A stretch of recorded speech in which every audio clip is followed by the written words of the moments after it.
మీద ఉన్న అన్ని ప్రజా సంఘాల ప్రతినిధులకు ఈ సమావేశానికి వచ్చేసిన మిత్రులకు అందరికీ ధన్యవాదాలు తెలియజేస్తూ, ముఖ్యంగా గాలి వినోద్ కుమార్ గారు దక్షిణాది జాకు ఏర్పాటు చేసి అందరినీ దక్షిణాది రాష్ట్రాల్లో ఉన్న అందరినీ కూడా ఒకే వేదిక మీదకి తీసుకురావాలనే ప్రయత్నం ఏదైతుందో నేను నిజంగా వినోద్ కుమార్ గారిని మనస్ఫూర్తిగా అభినందిస్తున్నాను.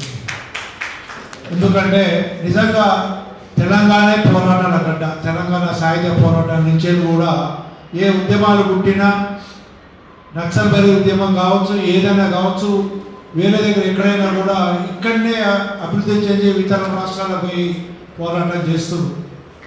ఇలా నక్సల్బరీ ఉద్యమంలో కూడా ప్రముఖులంతా కూడా తెలంగాణ వాళ్ళే.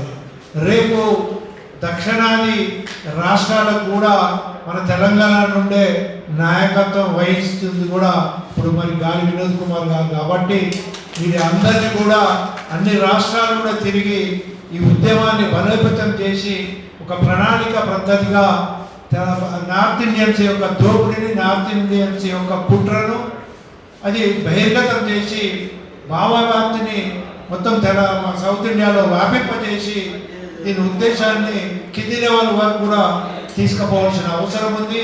ఈ విషయంలో మేము కూడా తెలంగాణ సోషల్ మీడియాను తరఫున మరి తెలంగాణ మరి సామాఖ్య తరఫున కూడా మేము పూర్తి మద్దతు ఇచ్చి మరి దీన్ని ముందుకు తీసుకుపోదాం.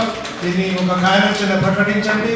విస్తృతంగా మొత్తం దక్షిణాది మొత్తం కూడా విస్తరింపజేస్తే బాగుంటుందని మరి కోరుకుంటూ ఈ విచక్షణను మన తెలంగాణ ఆంధ్ర విచక్షణ ఏ రకంగా మరి వివరించి తెలంగాణ సాధించామో, మరి ఉత్తరాది దక్షిణాది ఉన్న విచక్షణను మొత్తం కింది సమాజానికి తెలియజేసి ఒక పోరాట రూపంగా మార్చి మరి నార్త్ ఇండియన్స్కు దోపిడీని, నార్త్ ఇండియన్స్ యొక్క కుట్రను బహిర్గతం చేసి రేపు వాళ్ళకు ఒక భయాన్ని సృష్టించాల్సిన అవసరం ఉంది. మన డిమాండ్ కూడా ఇప్పుడు చెప్పినట్టు సౌత్ నుండి కూడా మినిస్టర్లు కావచ్చు, ప్రతి దాంట్లో కూడా భాగస్వామ్యాన్ని కూడా మనం రూపొందించుకోవాల్సిన అవసరం ఉంది.